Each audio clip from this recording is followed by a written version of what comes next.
ದೊಡ್ಡ ಶಕ್ತಿ ಆತ. ಇಲ್ಲೇ ಪಕ್ಕದ ಗ್ರಾಮದವನು, ಯಾವ್ದಪ್ಪ ನಿನ್ನೂರದು, ಹನುಮಂತಯ್ಯನ ಪಾಳ್ಯ.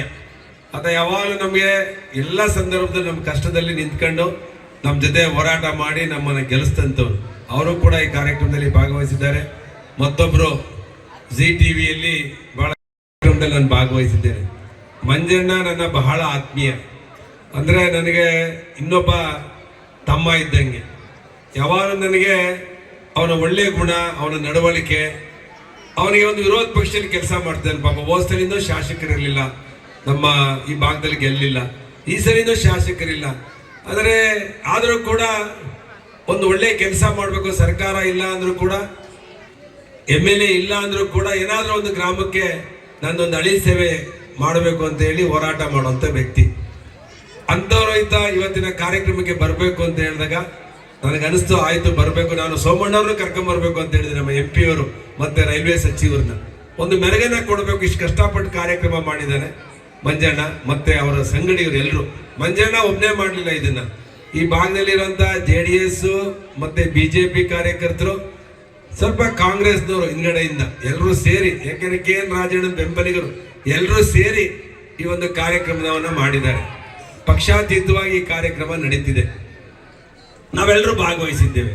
ವಿಶೇಷವಾಗಿ ಕಾರ್ತಿಕ್ ಮಾಸ ಅಂತ ಹೇಳಿದ್ರೆ ಬಹಳ ಒಂದು ಹಿಂದೂಗಳಿಗೆ ಒಂದು ವಿಶೇಷವಾದ ವರ್ಷದ ಕೊನೆಯಲ್ಲಿ ಬರುವಂಥ ನವೆಂಬರ್ನಲ್ಲಿ ಇಡೀ ದೇಶದಲ್ಲಿ ದೀಪವನ್ನ ಮನೆ ಮುಂದೆ ಹಚ್ತೀವಿ, ತುಳಸಿ ಕಟ್ಟೆಗೆ ಹಚ್ತೀವಿ. ಮತ್ತೆ ಎಲ್ಲ ದೇವಸ್ಥಾನಗಳಲ್ಲೂ ಸಾಯಂಕಾಲ ಕಾರ್ತಿಕ್ ಮಾಸದ ಸೋಮವಾರ ವಿಶೇಷವಾಗಿ ಪ್ರಾರ್ಥನೆ ಮಾಡ್ತೇವೆ. ನಮ್ಮ ಜೀವನದಲ್ಲಿ ಕತ್ತಲೆ ಹೋಗಿ ನಮ್ಮ ಜೀವನದಲ್ಲಿ ಬೆಳಕನ್ನ ಕೊಡಪ್ಪ ಭಗವಂತ ಅಂತೇಳಿ ಆತನ ಸ್ಮರಣೆ ಮಾಡಿ ಒಂದು ದೇವರಿಗೆ ಸಮರ್ಪಣೆ ಮಾಡುವಂತ ಕಾರ್ಯಕ್ರಮದಲ್ಲಿ ಇಡೀ ದೇಶದಲ್ಲಿ ಆಚರಣೆ ಮಾಡುವಂತ ಸಂದರ್ಭದಲ್ಲಿ ಇವತ್ತು ಈ ಗ್ರಾಮದಲ್ಲಿ ವಿಶೇಷವಾಗಿ ನಾನು ಕಾಶಿಗೆ 3-4 ಸಲ ಹೋಗಿದ್ದೇನೆ. ವಿಶೇಷವಾಗಿ ತುಂಬಾ ನದಿಯ ಒಂದು ದಡದಲ್ಲಿ ಅದ್ಭುತವಾಗಿ ಒಂದು ಸ್ಥಾನ ಕಾಂಗ್ರೆಸ್ ಕೊಡಬೇಕು ಅಂತೇಳಿ. ಇನ್ನೊಬ್ರು ಹೇಳ್ತಾರೆ, BR ಪಾಟೀಲ್ ಹೇಳ್ತಾರೆ, ಈ ಜಮೀರ್ ಅಹಮದ್ PA ಮನೆ ಕೇಳಕ್ಕೆ ಲಂಚ ಕೇಳ್ಬಿಟ್ಟ ಅಂತ ಹೇಳ್ತಾರೆ. ಈ ಸರ್ಕಾರದಲ್ಲಿ ಕಾಂಗ್ರೆಸ್ನವರೇ ವಿರೋಧ ಪಕ್ಷ, ನಾವು ಟೀಕೆ ಮಾಡ್ತಿಲ್ಲ, ಕಾಂಗ್ರೆಸ್ನವರೇ ದಿನ ಬೆಳಗ್ಗೆ ಟೀಕೆ ಮಾಡ್ತಾರೆ. ಬಸ್ಗಳು 13,000 ಬಸ್ ಕೆಟ್ಟ ನಿಂತ ಒಂದು ಬಸ್ಸು ಕೂಡ ಬಡವರಿಗೆ, ಶಾಲೆಗೆ ಹೋಗೋ ಮಕ್ಕಳಿಗೂ ಇಲ್ಲ. ಈ ಪರಿಸ್ಥಿತಿಯಲ್ಲಿ ಗ್ರಾಮ ಪಂಚಾಯತಿ ಸದಸ್ಯರಾಗಿ ಪಾಪ ಈ ಮಂಜಣ್ಣಂತವ್ರು ಇಲ್ಲಿ ಕೂತಿರೋಂತ ಎಲ್ಲ ಮುಖಂಡರುಗಳು ಹೆಂಗ್ ಎಲೆಕ್ಷನ್ ಮುಖ ತೋರಿಸ್ತಾರೆ. ಹಳ್ಳಿಗಳದೊಂದು ಗುಂಡಿಗೆ ಮಣ್ಣು ಹಾಕಕ್ಕೂ ದುಡ್ಡಿಲ್ಲ. ₹1 ಅಭಿವೃದ್ಧಿ ನಿಮ್ ಕಣ್ಮುಂದೆ ಕಾಣ್ಲಿಲ್ಲ. ಆದ್ರೆ 2.5 ವರ್ಷದಲ್ಲಿ ಈಗ DK ನಾನು ಹಾಕ್ಬೇಕು ಅಂತ ಕೂತವ್ರೆ. ಪಾಪ ಏನಾಗುತ್ತೋ ಗೊತ್ತಿಲ್ಲ. ಈ ಸರ್ಕಾರಕ್ಕೆ ಆಯುಸ್ ಎಷ್ಟಿದೆಯೋ ಗೊತ್ತಿಲ್ಲ. ಅದಕ್ಕೆ ನಾವು JDSನವರು ಮೋದಿಯವ್ರ ಜೊತೆ ದೇವೇಗೌಡರು, ಕುಮಾರಣ್ಣವ್ರು ಯಾವತ್ ಕೈ ಜೋಡಿಸಿದ್ರು, ಕರ್ನಾಟಕದಲ್ಲಿ 100ಕ್ಕೆ 100 150 ಸೀಟು BJP ಮತ್ತೆ JDS ಗೆಲ್ಲುತ್ತೆ. ಕುಮಾರಸ್ವಾಮಿ ಅವರಾರು ಮುಖ್ಯಮಂತ್ರಿ ಆಗಲಿ, ಇಲ್ಲ ಯಡಿಯೂರಪ್ಪನ ಮಗ ವಿಜೇಂದ್ರನವರು ಆಗಲಿ, ನಾವಿಬ್ರು ಒಟ್ಟಿಗೆ ಹೋಗ್ತೀವಿ. ಮುಂದಿನ ದಿನಗಳಲ್ಲಿ, ಬರುವಂತ ದಿನಗಳಲ್ಲಿ BJP JDS ಪಾರ್ಟಿನ ಗೆಲ್ತದೆ. ಈ ತುಮಕೂರು ಜಿಲ್ಲೆಗೆ ಏನು ಎತ್ತಿನೊಳೆ ಅಂತ ನೀವು ಕನಸ್ಕೊಂಡಿದ್ದೀರಾ. ನಮ್ಮ ಸರ್ಕಾರ, ಈ ಸರ್ಕಾರದಲ್ಲಿ ದುಡ್ಡಿಲ್ಲ ಬಿಡಿ, ಸುಮ್ಮನೆ ನಮ್ಮ ಪರಮೇಶ್ ಸಾಹೇಬರು ಪೈಪ್ ಲೈನ್ಗಳು ಹಾಕಿ ಪೂಜೆ ಮಾಡಿ ಹೋಗಿರ್ಬೇಕಷ್ಟೇ. ನಮ್ಮ ಅಪ್ರಾಣೆ ನೀರು ಬರಲ್ಲ. ಇನ್ನು 2.5 ವರ್ಷ ಬರ್ಕೊಂಬಿಡ್ರಿ. ಬಂದ್ರೆ ನಾನು ರಾಜಕೀಯ ಬಿಟ್ಬಿಡ್ತೀನಿ, ನನ್ನ ಜಾತಿನೂ ಬಿಟ್ಬಿಡ್ತೀನಿ. ಆದ್ರೆ 2028ಗೆ BJP JDS ಸರ್ಕಾರ ಬರುತ್ತೆ.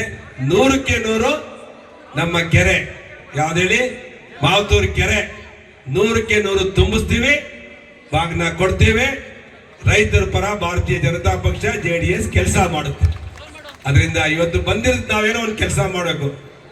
ನಾವು ಬಂದು ಹೋದ್ಮೇಲೆ ಒಂದು ಭರವಸೆ ಕೊಟ್ಟು ಹೋಗ್ಬೇಕು ಜನಕ್ಕೆ.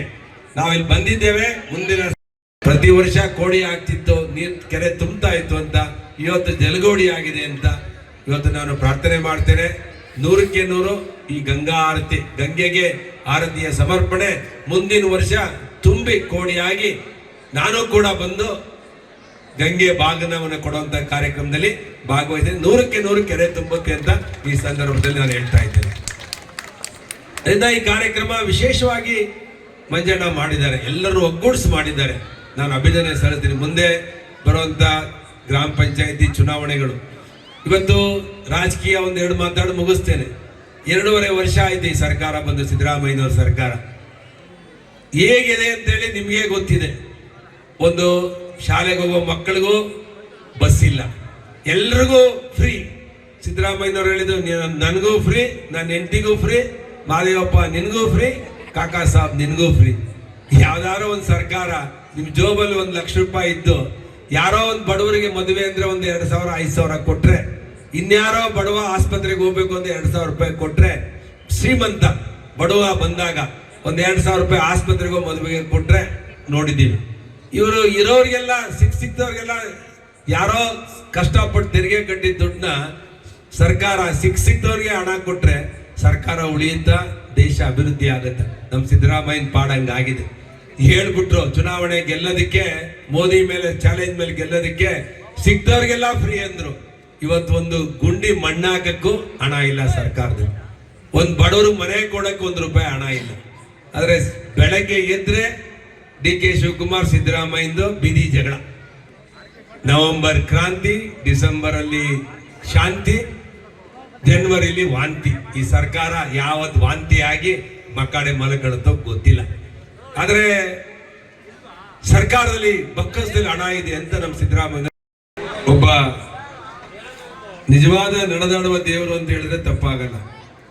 ಅಂದ್ರೆ ಇವರ ಸಂಬಂಧಗಳು ಎಲ್ಲಿಗಿದೆಯಪ್ಪ ಅಂತ ಹೇಳಿದ್ರೆ ಇಡೀ ದೇಶದಲ್ಲಿರುವಂತ ಎಲ್ಲ, ನಾವೇನು ಇವತ್ತು ಕಾಶಿ ವಿಶ್ವನಾಥ ಇರ್ಬೋದು, ಮಧ್ಯಪ್ರದೇಶದಲ್ಲಿರುವಂತ ನಮ್ಮ ಶಿವನ ಲಿಂಗ ಇರ್ಬೋದು, ಮತ್ತೆ ಕೇದಾರನಾಥದಲ್ಲಿರ್ಬೋದು, ಸ್ವಾಮೀಜಿಯವರಿಗೆ ಎಲ್ಲರೂ ಕೂಡ ಚಿರಪರಿಚಿತರು.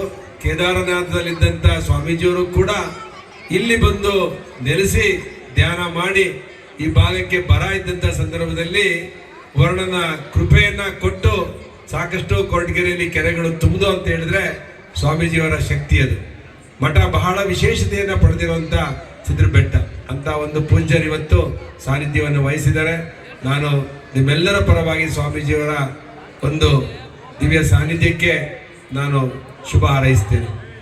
ಅದೇ ಜನರಲ್ ಆದ್ರೆ ಅಂತ ಆದ್ರೆ ಬಂದು ಇವತ್ತಿಂದನೇ ಕೆಲಸ ಮಾಡಬೇಕು. ಅವರು ಬರೀ ಸಮುದಾಯ ಭವನ ಕಟ್ಟಿದ್ರಾಗಲ್ಲ. ಮನುಷ್ಯ ಯಾವಾಗಲೂ ಕೂಡ ರಾಜಕೀಯದಲ್ಲಿ ನಿರಂತರವಾಗಿ ಬಡವರಿಗೆ ಪರ ಕೆಲಸ ಮಾಡಿದಾಗ ಜನ ನಮ್ಮನ್ನು ಒಪ್ಕೊಳ್ತಾರೆ. ಹಣ ತಂದು ಗೆಲ್ತೀವಿ ಏನಾಗಿರೋ ಟಾಟಾ, ಬಿರ್ಲಾ, ಅಂಬಾನಿ, ಅದಾನಿ ಅವರೆಲ್ಲ ಇವತ್ತು ದೇಶದ ಪ್ರಧಾನಮಂತ್ರಿ ಆಗಿರೋದು. ಯಾರ ಟೀ ಮಾಡುವಂತ ಮೋದಿ ಅವರು ಒಬ್ಬ ದೇಶದ ಪ್ರಧಾನಮಂತ್ರಿ ಯಾಕೆ ಆಗ್ತಿರ್ಲಿಲ್ಲ? ಪ್ರಜಾಪ್ರಭುತ್ವದಲ್ಲಿ ಬಡವರ ಸೇವೆ ಯಾರು ಮಾಡ್ತಾರೋ ಅವನೇ ಜನನಾಯಕ, ಅವನೇ ದೇಶದ ನಾಯಕ. ಹಾಗೆ ನಮ್ಮ ನೀಲೇಶ್ ಇಲ್ಲಿಯ ಒಂದು ಸಂದರ್ಭ, ಕಾಶಿಯ ರೀತಿಯಲ್ಲಿ ಒಂದು ವಿಶೇಷವಾದ ಕಾರ್ಯಕ್ರಮದಲ್ಲಿ ನಾವು ಭಾಗವಹಿಸಿ ಗಂಗಾ ಒಂದು ಆರತಿಯನ್ನು ಕೂಡ ಆಯೋಜನೆ ಮಾಡಿದ್ದೀರಾ. ನಿಜವಾಗಲೂ ಕೂಡ ನನಗೆ ಸಾರ್ಥಕ ಆಯಿತು ಈ ಕಾರ್ಯಕ್ರಮಕ್ಕೆ ಬಂದಾಗ. ಈ ಊರು ಬಹಳ ವಿಶೇಷವಾಗಿರುವಂತ ಗ್ರಾಮ. ನಾಗರಾಜ್ ಅವರು ಊರಿನ ಮುಖಂಡರು ಹೇಳ್ತಾ ಇದ್ರು, ಈ ಕೆರೆ ವೈಭೋಗ ನೋಡೋದಕ್ಕೆ ಎಷ್ಟು ಚಂದ ಅಂತ ಹೇಳಿದ್ರೆ